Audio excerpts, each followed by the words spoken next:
Hola de nuevo. Bueno, pues vamos a terminar el tema haciendo un ejercicio típico, que es el clásico ejercicio que suele caer en los exámenes, en el que prácticamente recorremos una buena parte de los últimos 3 temas. En un ejercicio, un único ejercicio, que bueno, pues vais a ver que es un poco voluminoso en cuanto a cálculo, pero bueno, las ideas yo creo que han sido expuestas todas a lo largo de los vídeos anteriores. Vamos entonces con el ejercicio 19, en el que nos da una superficie que está formada a su vez por dos superficies realmente, o sea, vienen dos trozos, son los puntos del espacio que vienen dados por la ecuación z más 3 igual a la raíz de x cuadrado más y cuadrado, con z menor o igual que 0, junto con, que este es el símbolo de unión, junto con la superficie, los puntos de R3 que verifican esta segunda ecuación, en el que caso ahora z varía entre 0 y 5. Me dan un campo y lo que me piden es calcular la integral de S a la integral a lo largo de S del campo F con orientación exterior. O sea, un típico ejercicio de calcular el flujo a través de una superficie. Pero aquí viene con 3 apartados que ya comentamos en el vídeo anterior y que bueno, lo vamos a hacer todos en uno. El primer caso es directamente, es decir, tengo que calcular directamente esta integral, es decir, tengo una superficie y un campo, voy a tener que parametrizar y calcular. En segundo lugar, se nos pide que lo usemos mediante el teorema de Gauss, para lo cual, bueno, pues vamos a ver cómo es la superficie y cómo podemos aplicar aquí el teorema de Gauss. Y en tercer lugar, mediante el uso del teorema de Stokes, que como ya vimos en ejemplos anteriores, pues en realidad es cambiar un poco el problema, no calcular la integral de f, sino calcular la integral del rotacional de un determinado campo. Estos ejercicios tienen una ventaja y es que, bueno, pues a fin de cuentas vamos a resolver 3 veces el mismo problema, por lo que si nos equivocamos en los cálculos lo vamos a poder detectar en algún caso concreto. Bueno, pues vamos entonces con la primera parte. Vamos a calcular la integral de superficie del campo F, parametrizando previamente la superficie. Entonces vamos primero a mirar qué es lo que tenemos, qué tipo de superficie tenemos. Observar que la superficie viene en dos trozos, porque bueno, pues es la unión de dos trozos de superficie. El primero de ellos es la ecuación z más 3 igual a la raíz de x cuadrado más y cuadrado. Si no la reconocemos así, elevando al cuadrado, entonces yo creo que fácilmente reconoceríamos pues el típico cono, x cuadrado más y cuadrado igual a z cuadrado, pero en este caso hay un desplazamiento en la variable z del cono, z más 3, es decir, que el vértice no es el 0, 0, 0, sino el 0, 0 menos 3, ¿de acuerdo? Por lo tanto, tendríamos un cono, en principio el cono doble, ¿vale? En principio tendremos un cono doble, pero con vértice menos 3, es decir, aquí estaría el menos 3, el cono vendría por aquí, ¿vale? El cono doble, insisto, el cono doble, pero en realidad no tengo esta ecuación, sino lo que tengo es la raíz de esta ecuación. Y la raíz de esta ecuación tiene dos versiones, la parte positiva y la parte negativa. En este caso, la parte positiva, obviamente, es la parte de arriba del cono, la parte negativa será la parte de abajo. Como la ecuación nos viene con la parte positiva, en realidad no tenemos el cono doble, solamente tenemos la parte de arriba del cono, y además z es menor o igual que 0, por lo tanto tampoco tenemos el cono entero, sino solamente hasta el plano z igual a 0. O sea que tendremos una primera parte del cono, que sería esencialmente esa de aquí. Voy a borrar lo que sobra, y esta sería lo que tengo. O sea, tengo el cono entre el menos 3 y el 0, ¿de acuerdo? Entre el menos 3 y el 0. Y ahora la segunda parte de la superficie corresponde pues a esto de aquí, que también bastante reconocible. En este caso se trata de un paraboloide. Observar que la ecuación del paraboloide, x cuadrado más y cuadrado igual a 9 menos z, habría que escribirlo con signo negativo en la z aquí, es decir, esto habría que escribirlo como z menos 9 y le voy a pasar el signo al otro lado, ¿vale? Y así estaríamos viendo pues un paraboloide invertido porque tengo aquí el signo menos, es decir, como el z igual a menos x cuadrado menos y cuadrado, pero además también está desplazado, en este caso, a altura 9. O sea que tendremos un paraboloide a altura 9, que vendría más o menos así, ¿vale? Este sería el paraboloide. Observar que el paraboloide solamente está entre 0 y 5, eso es decir, que no llega hasta el vértice, se corta antes, ¿vale? Y sí que llega hasta el 0, ¿vale? O sea que llega hasta el 0. Yo lo estoy dibujando aquí ya bien, pero lo lógico sería que estas dos superficies encajaran. Entonces esto lo podemos comprobar. ¿Qué pasa a altura 0 en el paraboloide? Pues en el paraboloide en altura 0 la ecuación es x cuadrado más y cuadrado igual a 9, que es decir, la circunferencia de centro 0, 0, 0, o sea, en 0, 0, 0 en el plano z igual a 0 y radio 3, o sea que este radio es 3. Y vamos a ver que efectivamente en el cono, para z igual a 0, lo que tengo es la raíz de x cuadrado más y cuadrado igual a 3, es decir, x cuadrado más y cuadrado igual a 9, es decir, efectivamente las dos superficies encajan perfectamente, así que lo que tengo en realidad es una superficie que sería algo así, ¿de acuerdo? Donde, fijaros que aquí realmente no hay nada entre medio, lo único que pasa es que hay un cambio, digamos, de superficie. Paso de un cono a un paraboloide, pero la superficie ahí es un continuo, ¿de acuerdo? Por lo que, bueno, pues en realidad la superficie solamente está abierta por aquí arriba, ¿vale? Aquí donde está abierta la superficie es una superficie, por tanto, no cerrada, ¿vale? Y bueno, pues eso supondrá que tendremos que cerrar con el teorema de Gauss. Pero la superficie viene en dos trozos. Lógicamente, si yo quiero calcular la integral de superficie, pues tengo que calcular la integral de superficie de este primer trozo y de este segundo trozo. Por comodidad, voy a llamarle a esta superficie S1 y S2, es decir, S1 va a ser el cono, S2 va a ser el paraboloide, las orientaciones son exteriores, en este caso el concepto de exterior es bastante evidente. Y vamos a parametrizar y calcular, por tanto, el apartado A, que sería el cálculo directo de la integral de superficie de ese campo sobre estas dos superficies. Es decir, que lo que voy a hacer es, en el apartado A, calcular la integral en S de F a través de la integral en S1 más la integral en S2, que es lo que ahora mismo forman parte de S. La dificultad aquí, para mí, la dificultad está en primer lugar tener muy claro cuál es el dibujo que tenemos entre manos, eso es fundamental, ¿vale? Tener claro cómo son las superficies y, bueno, pues posiblemente ahora parametrizar estas superficies, ¿vale? Parametrizar esta superficie. Pero bueno, estas son superficies de tipo cilíndrico, cónico, parabólico, es decir, básicamente son superficies circulares en las que, bueno, pues las parametrizaciones yo creo que son relativamente sencillas. Voy a considerar una parametrización en coordenadas polares, voy a usar ahora RT, donde, bueno, pues voy a usar R coseno de t, R seno de t, es decir, un típico cambio a coordenadas polares. Y ahora, bueno, pues sencillamente no hace falta más que mirar cómo es la z. La z no es más que la raíz de x cuadrado más y cuadrado, que en este caso sería raíz de r cuadrado coseno cuadrado más r cuadrado seno cuadrado, que es raíz de r, que es r, menos 3. ¿De acuerdo? Así que aquí directamente r menos 3, esto nos daría el cono, ¿vale? Lo que tengo que ahora es que fijarme bien qué sale. Entonces, por lo pronto, t lógicamente varía entre 0 y 2pi, la superficie es el círculo entero, es circular entera, por lo tanto, aquí no hay ningún problema. El detalle aquí está en ver cómo varía la r. Y claro, pues fijaros que esto es relativamente sencillo, porque z es menor o igual que 0, hemos dicho que estamos hablando de la parte de arriba del codo, o sea que z debe estar por encima de menos 3 y llegar hasta 0. Para que z esté por encima de menos 3 y llegue hasta 0, lógicamente, pues si r es 0 valdría menos 3 y si r es 3 valdría z vale igual 0. Por lo tanto, r daría entre 0 y 3. Es una forma, yo creo que sencilla de ver cómo se mueve esa superficie, ¿vale?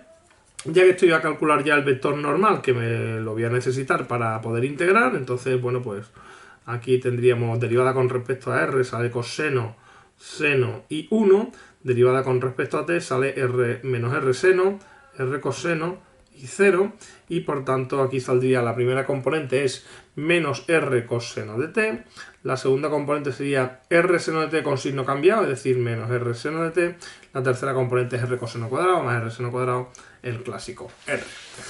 ¿De acuerdo? Ese sería la parametrización de S1, ahora veremos si es exterior o no, ahora lo vemos, y voy ahora con la de S2, ya que estoy directamente, voy a parametrizar y luego hago las integrales. La de S2 es muy parecida en cuanto a que también es un objeto circular, tipo el cono, en este caso un paraboloide. Voy a usar exactamente la misma idea, voy a usar R coseno y R seno, ¿vale? R coseno y R seno en las variables X e Y, que es el cambio cilíndrica, y la Z, una vez más aquí, observar aquí que la Z la puedo escribir como hice antes, despejando. La Z aquí tendríamos R cuadrado igual a 9 menos Z, por tanto Z es igual a 9 menos R cuadrado, esencialmente. 9 menos r al cuadrado, donde aquí otra vez el t varía entre 0 y 2pi, y aquí no hay ningún problema tampoco. Y la r, observar aquí cómo debería variar, porque voy a hacer el mismo juego de antes. Como z tiene que estar entre 0 y 5, ¿vale?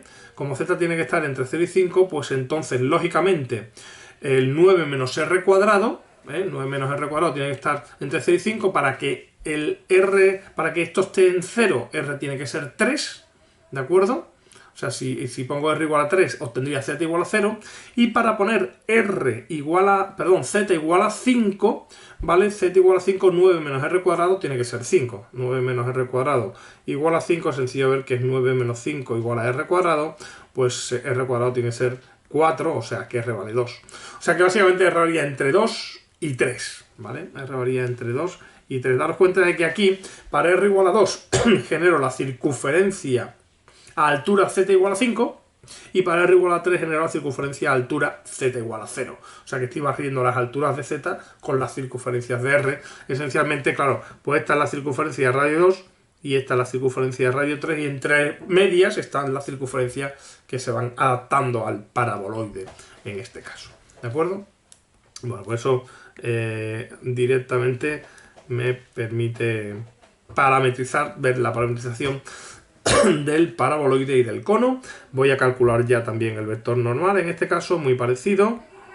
Aquí tendríamos coseno, seno y menos 2r, y aquí menos r seno, r coseno y 0. Por lo tanto aquí tendríamos menos 2r cuadrado coseno de t en la primera componente.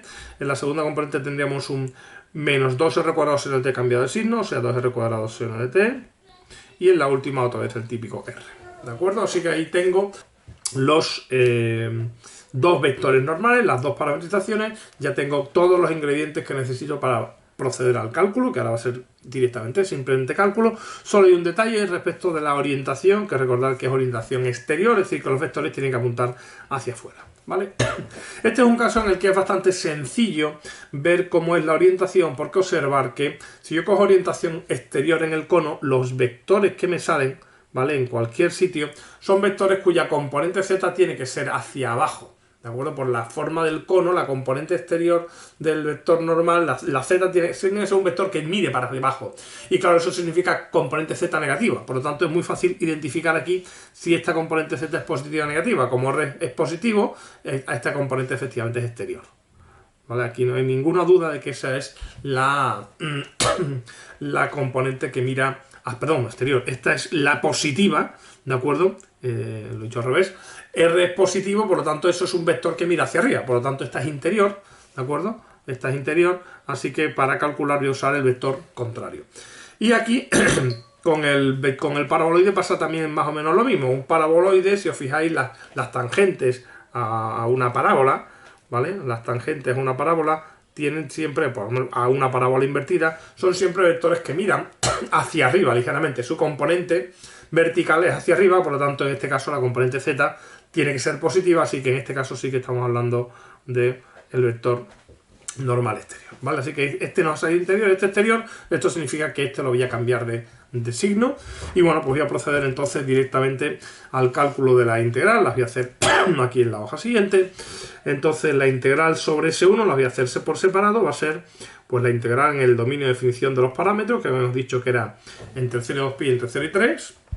El campo era xy menos 2z, es decir, x era r coseno de t y era r seno de t. Y menos 2z será menos 2, aquí hemos escrito r menos 3, pues menos 2z, ¿vale? Multiplicado por el vector normal exterior, que será r coseno, r seno menos r. R coseno, r seno y menos r. De r y de t.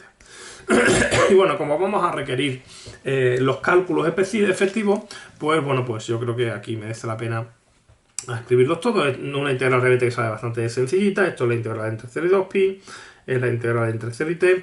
Aquí sale r cuadrado coseno cuadrado más r cuadrado seno cuadrado, y aquí sale menos por menos más 2r por r menos 3 de r y de t, ¿vale? Y bueno, pues esto es sencillo, pues esto sería simplemente r al cuadrado, aquí tengo un 2r cuadrado, o sea que al final me sale un 3r al cuadrado, y aquí me sale un menos 6r.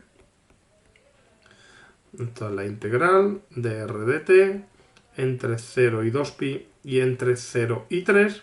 Y bueno, pues esta integral, repito, es sencilla de calcular porque, bueno, la integral directamente es 2pi porque puedo intercambiar el orden de integración sin problema. Y aquí la integral en r sería, la integral de 3r cuadrado sería r al cubo, y la integral de 6r sería menos 3r al cuadrado. ¿De acuerdo? Las derivadas serían, por tanto, 3r cuadrado y menos 6r. Esto entre 0 y 3. Y observar que para r igual a 3 sale r al cubo, que es 27. Y para r igual a 3 aquí sale 9 por 3, 27. O sea que para r igual a 3 sale 0, 2pi. Y para r igual a 0 también sale 0, por lo tanto sale 0. O sea que la integral a lo largo de el cono, pues lo que sale directamente es 0, la integral sobre S1. Esto es un resultado que es perfectamente posible, es decir, el flujo de lo que está significando ahí no es que no haya flujo, sino que lo que está entrando está saliendo del mismo modo, exactamente igual. Lo que entra, recordar que el flujo, la integral es la cantidad neta de fluido que entra y sale, es decir, hay una compensación de lo que entra con lo que sale. Como estoy haciéndolo hacia el exterior, pues estoy mirando cuánto sale, pero resulta que sale 0, significa que ha entrado y ha salido la misma cantidad. Y vamos a hacerlo en propio con la integral sobre S2, que sería la integral entre 0 y 2pi. Ahora el intervalo de r era entre 2 y 3, como tenemos aquí. Y aquí es lo mismo, salvo que z es 9 menos r cuadrado. Por lo tanto sería el x, el y, el menos 2z, multiplicado por el vector, en este caso normal exterior que tenemos aquí, que es 2r cuadrado coseno, 2r cuadrado seno y r. Entonces, r cuadrado coseno, cuadrado no, coseno nada más. 2r cuadrado seno, y aquí saldría r de r y de t, y bueno, pues más o menos igual, nos aparecería integral entre 0 y 2pi, integral entre 2 y 3, aquí sale un r cuadrado por 2r cuadrado coseno cuadrado, es decir, un 2r cubo coseno cuadrado, más otra vez 2r cubo seno cuadrado, y aquí sale menos 2r por 9 menos r al cuadrado. Todo esto con respecto a r con respecto a t. Esto otra vez igual, sale 2r cubo. Aquí fijaros que sale menos 2r, así sería un más 2r cubo. Esto es un más 2r cubo y un menos 18r. O sea que sale un... Esto es la integral entre 0 y 2pi. La integral entre 2 y 3 de 2, 4r cubo menos 18r de r de t. Y esta integral, la voy a terminar por aquí, otra vez igual la integral entre 0 y 2pi en t la puedo hacer antes y sale directamente 2pi porque no hay ninguna t involucrada. Y esto será, la integral de 4r cubo será r a la cuarta, ¿vale? Y la integral de 18r es menos 9r cuadrado. Esto entre 2 y 3, ¿no? Está bien integrado. Y para r igual a 3 sale 3 a la cuarta, que esto sería un 2pi por 81, menos, para r igual a 3 sale 9 por 9, 81, o sea, vuelve a salir 0 en la primera componente, y la segunda sería menos, para 2 a la cuarta sería 16, este menos aquí sería 2 al cuadrado, 9 por 4 por 36. Eso, entonces esto sale 0 y esto sale 16 menos 36 o menos 20, con un signo menos más 20 por 2, 40 pi. Bueno, pues eso es lo que nos ha salido el flujo a través de S2, por tanto el flujo total, o sea que la integral en S de f nos sale directamente 40 pi, que era 0, más 40 pi. ¿De acuerdo?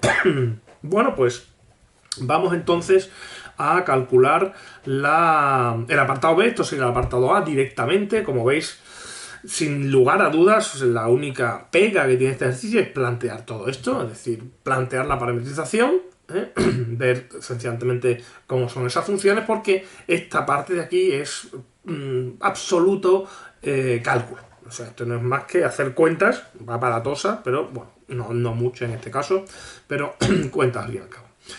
Vamos entonces con el apartado B, que sería aplicar el teorema de Gauss, ¿vale? El teorema de Gauss que dice que la integral sobre una superficie cerrada es la integral triple de la divergencia. Entonces, bueno, recordar que el campo es el x y menos 2z y su divergencia, bueno, pues este es uno de los casos cómodos en los que la divergencia vale pues derivada de f sub 1 con respecto a x, que es 1, derivada de f sub 2 con respecto a y, que es 1, derivada de f sub 3 con respecto a z, que es menos 2, pues justamente la divergencia sale 0 y eso significa que la integral sobre cualquier superficie cerrada nos va a salir 0. Ahora bien, S no es una superficie cerrada, ¿eh? Recordad que S es este cono con un paraboloide, pero justamente aquí arriba está abierta y eso significa que lo que voy a hacer es cerrarla. Voy a considerar ahí una superficie que va a ser la tapa del paraboloide, que la voy a llamar como siempre S barra, ¿vale? De manera que ahora S junto con S barra sí sea una superficie cerrada. ¿De acuerdo? Y la región que encierra, lógicamente, es el volumen que queda ahí dentro de ese paraboloide junto con el cono, que es la región D, que sería el volumen. Lo que ocurrirá es que la integral en S junto con S barra de F va a ser igual a la integral triple en D de la divergencia de F, y esta integral hemos visto que es 0, porque la divergencia es 0, y por tanto resulta que la integral en S más la integral en S barra de F han de ser 0. O lo que es lo mismo, como hacemos siempre, la integral que yo busco es la menos integral en S barra de F. Recordar que S barra y S están orientadas, como S está orientada exteriormente, que es lo que yo pido, y el teorema de Gauss exige orientación exterior, lógicamente S barra también tiene que estar orientada exteriormente. Y ahora la integral sobre S barra, pues vais a ver que es muy sencilla, porque una vez más es la integral sobre una superficie plana, y las integrales sobre conjuntos en los que uno conoce a priori el vector normal, pues en ocasiones son sencillas, y esta vez va a ser una de ellas. Entonces, resulta que la integral en S barra de F la voy a escribir como la integral en S barra de F por la normal unitaria exterior. Esta N es la normal unitaria exterior a S barra, ¿de acuerdo? Que en este caso, esto es el plano, fijaros, este es el plano Z igual a 5, ¿vale? Que era hasta donde llegaba la superficie. Lógicamente la normal unitaria exterior es la 0,01, es la que apunta hacia arriba. Así que a mí que me queda la integral en S barra de x y menos 2z por 0,01, que es la integral en S barra de menos 2z. Pero ahora, observar que en S barra la superficie es del plano z igual a 5, un trozo del plano z igual a 5, por tanto z siempre vale 5 en S barra. Da igual la parametrización que cogéis, esto va a ser así. Por lo tanto, esto sale menos 10 veces la integral en S barra de la función 1, que no es más que menos 10 veces el área de S barra. Pero además S barra es un disco, que es lo que tapaba exactamente como tenemos aquí, es lo que tapaba la superficie, y ese disco, observar cuál es su radio. Ese disco se está produciendo a altura z igual a 5, porque era el límite superior para la z, sobre el paraboloide. Entonces, si pongo z igual a 5 en el paraboloide, lo que me queda es x cuadrado más y cuadrado igual a 4, que era el radio 2, ya lo habíamos visto antes. Por lo tanto, esto es un disco de radio 2. Y claro, un disco de radio 2 pues tiene como área pi veces el radio al cuadrado, es decir, pi por 4, así que así le daría menos 10 por 4 pi, que vale menos 40 pi. ¿Vale? Esa es la integral sobre S barra. Como la integral sobre S barra vale menos 40 pi y la integral de S es menos 40 pi, pues la integral de S resulta que vale 40 pi, lógicamente coincide con el resultado que habíamos obtenido en el apartado anterior. Vale. Bien, bueno, pues como veis es muchísimo más sencillo en este caso aplicar el teorema de Gauss, sale todo mucho más limpio, no he tenido que parametrizar prácticamente, no he hecho prácticamente más que una sencilla cuenta. Vamos por tanto por último con el teorema de Stokes, que es la tercera parte del ejercicio. Me dice que haga exactamente lo mismo, pero ahora aplicando el teorema de Stokes, es decir, vuelve a calcular la integral en S de F, pero aplicando el teorema de Stokes. Aquí insisto una vez más, como ya hice en el vídeo anterior, en que el teorema de Stokes no vale para calcular integrales de superficie de un campo, sino integrales de superficie de un rotacional de un campo. Es decir, yo no puedo calcular esto mediante el teorema de Stokes a no ser que yo pueda escribir esto de este modo. Es decir, no f, sino el rotacional de algo. Lógicamente no el rotacional de f. Y esto es posible siempre y cuando, lógicamente, el campo f sea un campo rotacional.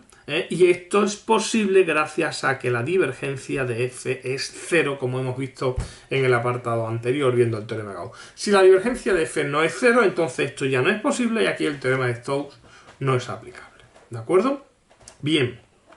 Como la divergencia de f es cero, yo puedo encontrar un campo, ¿vale? Puedo encontrar un campo que me garantiza pues que el rotacional de ese campo es f. Seguro que hay un campo, de hecho hay infinitos campos, ahora vemos cómo lo calculamos una vez más, pero voy a hacer también lo mismo que hice en un ejemplo anterior, que es anticiparme a la hora de calcular el campo, porque observar que lo que dice el teorema de Stokes es que como yo quiero calcular la integral de f y la voy a calcular como la integral del rotacional de g, el teorema de Stokes lo que me dice que esto es la integral en la frontera de g. O sea que en realidad mi cálculo va a ser ese, la integral de g en la frontera, para el cual necesito la frontera y necesito g. G sé cómo calcularlo, es un potencial vectorial. No hay mayor problema que hacer unas pequeñas cuentas, ¿vale? Un potencial vectorial. La frontera de S también es sencilla porque básicamente casi lo que hemos hecho antes. La frontera de S, ¿quién es? Pues es el borde de la tapa esta. Es decir, esencialmente es donde tengo la superficie abierta. Recordad que mi superficie es un trozo de cono con un paraboloide. Tengo la superficie abierta. Ojo porque a veces, ¿vale? Uno dibuja y dice, bueno, pues yo tengo aquí mi cono, tengo aquí mi paraboloide. Pues la frontera es esto que he dibujado aquí y esto que he dibujado aquí. Y eso no es cierto, porque esta línea azul que yo estoy dibujando aquí, eso no es frontera de S, porque yo no tengo acceso al interior por ahí. Eso no es ningún borde. Si es un trozo de superficie en la que la superficie ha cambiado, pero no tengo acceso al interior. El acceso al interior lo tengo, en este caso, exclusivamente sobre esta tapa de aquí. ¿De acuerdo? Por lo tanto, la frontera de S es simplemente esa tapa de ahí. ¿Vale? Eso es lo que tiene que quedar claro, que la frontera está única y exclusivamente ahí. Y esa tapa de ahí es justamente el disco, o sea, es el borde del disco que habíamos tenido antes, que era de altura z igual a 5 y de radio 2. O sea que prácticamente lo tengo ya determinado, ¿vale? De hecho, observar, si yo parametrizo esto, lo voy a parametrizar ahora, la frontera de S que va a ser, pues un disco de radio 2, eso es 2 coseno de t, 2 seno de t, ahí tengo el radio 2, y altura 5, con t entre 0 y 2 pi. Nada más sencillo que eso. Si queréis verlo, lo podéis ver a través de la parametrización. Bueno, aquí no he parametrizado la superficie porque no he usado, por lo tanto, digamos que no he tenido ocasión de verlo. Pero si hubiese parametrizado el disco, hubiese parametrizado R coseno, R seno y z igual a 5, y R justamente es el borde, el límite del disco, que en este caso era R igual a 2. ¿De acuerdo? Así que esta parametrización de la superficie, perdón, de la frontera de S, es la que necesitamos. Y aquí voy a, insisto, a tener en cuenta un poco lo que ya tuve en cuenta en un ejercicio anterior. Si esto es sigma, fijaros que voy a usar el vector normal, que es sigma prima, que es menos 2 seno de t, 2 coseno de t y 0. Y otra vez, el hecho de que aquí me aparezca un 0 significa que mi campo, ¿vale? Pues en su tercera componente da igual lo que salga, que lo voy a perder. Así que si yo voy a calcular aquí un potencial vectorial, ¿vale? Voy a calcular ahí un potencial vectorial y mi campo tiene la tercera componente nula, pues lo estoy desaprovechando. Sin embargo, si mi campo tiene una componente G no nula en otra posición, pues esa componente G, digamos que junto con esta me va a permitir reducir pues, los cálculos de la integral. Así que voy a calcular un potencial vectorial para F. ¿Vale? Voy a calcular un potencial vectorial para F, suponiendo, por ejemplo, que G sub 1, ¿vale? Suponiendo, por ejemplo, que G sub 1 es igual a 0, ¿vale? Suponiendo que G sub 1 es 0. Bueno, pues una vez más, lo que me va a salir aquí es la ecuación para el rotacional de G, es decir, escribo el rotacional de G igual a F, eso me va a dar el clásico sistema, pues derivada de G sub 3 con respecto a y menos derivada de G sub 2 con respecto a z, que va a salir x, que es la primera componente del campo, derivada de G sub 1 con respecto a z menos derivada de G sub 3 con respecto a x igual a y, que es la segunda componente del campo, y derivada de g sub 2 con respecto a x menos derivada de g sub 1 con respecto a y igual a menos 2z, que es la tercera componente del campo, donde suponiendo que g sub 1 es 0, automáticamente la segunda ecuación se escribe derivada de g sub 3 con respecto a x igual a y, o sea que g sub 3 no es más que x por y más una función que dependerá de y y de z, ¿vale? La tercera ecuación se escribe derivada de g sub 2 con respecto a... Perdón, esto es derivada de g sub 3 con respecto a x igual a menos y, ¿de acuerdo? De qué es lo que sale de la ecuación, o mejor dicho, ahí. Por lo tanto, esto sería un menos xy más phi. La derivada de g sub 2 con respecto a x es igual a menos 2z, por lo tanto, g sub 2 sale menos 2xz más otra función psi, que dependerá de y y de z, y esas funciones phi y psi pues simplemente las tengo que sustituir, o sea, esta función la voy a obtener sustituyendo estas dos expresiones en la primera ecuación. Entonces la derivada de g sub 3 con respecto a y es menos x más derivada de phi con respecto a y, menos derivada de g sub 2 con respecto a z, derivada de g sub 2 con respecto a z es menos 2x más derivada de psi con respecto a z, ¿vale? Y esto tiene que ser igual a x. Y entonces efectivamente aquí tengo menos x más 2x es x, más derivada de phi con respecto a y, menos derivada de psi con respecto a z. Esto es x, las x se van, por lo tanto me queda que la derivada de phi con respecto a y menos la derivada de psi con respecto a z han de ser 0. Puedo elegir cualesquiera dos funciones phi y psi de y y de z que verifiquen eso. Lógicamente, como siempre, la elección óptima en este caso es ambas 0. Y eso me dice que el campo G que estoy buscando tiene primera componente 0, que la habíamos elegido así, g sub 2 es menos 2xz y g sub 3 es menos x por y. ¿De acuerdo? Así pues, la integral en S de f, que es la integral en la frontera de S de g, sale la integral entre 0 y 2pi. El campo que nos ha salido aquí es 0 menos 2xz, donde recordad que la parametrización sigma de t que estoy usando es 2 coseno de t, 2 seno de t y 5, z igual a 5, ¿vale?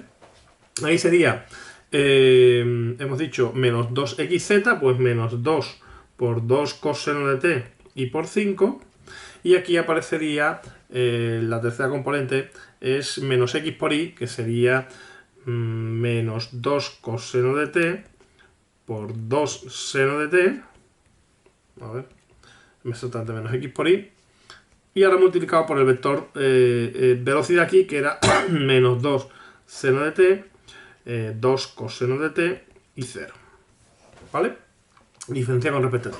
Aquí hay un detalle que me he saltado, que es el tema de la orientación, pero como dije el otro día, si esta integral, que tiene que salir lo que tiene que salir, si me sale 40pi, lógicamente significa que la orientación que estoy escogiendo de esta parametrización era la correcta. Y si me sale menos 40pi, es justamente al contrario, no me ha salido la orientación correcta. No obstante, vamos a ver la orientación previamente aquí, es decir, uno puede hacerla antes sin necesidad de hacer esta chapuza, que es la siguiente. Recordad que yo quiero orientación exterior en la superficie S, por lo tanto, en ese punto estaría ahí.